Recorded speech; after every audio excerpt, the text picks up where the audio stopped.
ഒരു കാര്യം ചോദിച്ചോട്ടെ, ഇന്ന് അവസാനമായി ഭാര്യയോടോ ഭർത്താവിനോടോ സാധാരണയായി നല്ല മനസ്സോടെ സംസാരിച്ചത് എപ്പോഴാണ്?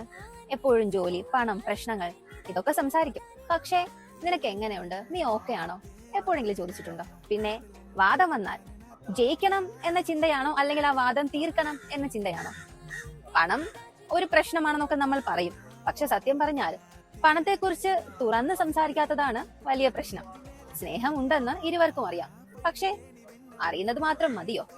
ഒന്ന് പറഞ്ഞിട്ടുണ്ടോ, ഒന്ന് കാണിച്ചിട്ടുണ്ടോ? മക്കൾക്കായി എല്ലാം ചെയ്യുമ്പോൾ നിങ്ങൾ രണ്ടുപേരും പരസ്പരം ശ്രദ്ധിക്കാതെ പോകുന്നില്ല. അവസാനമായി ഒരു കാര്യം പറയാം, പെർഫെക്റ്റ് ഹസ്ബൻഡ് ഇല്ല, പെർഫെക്റ്റ് വൈഫും ഇല്ല. പക്ഷെ ദിവസം തോറും ഒന്നിനൊന്നും മനസ്സിലാക്കാൻ ശ്രമിക്കുന്ന രണ്ടുപേരുണ്ടെങ്കിൽ അതാണ് നല്ല വിവാഹം.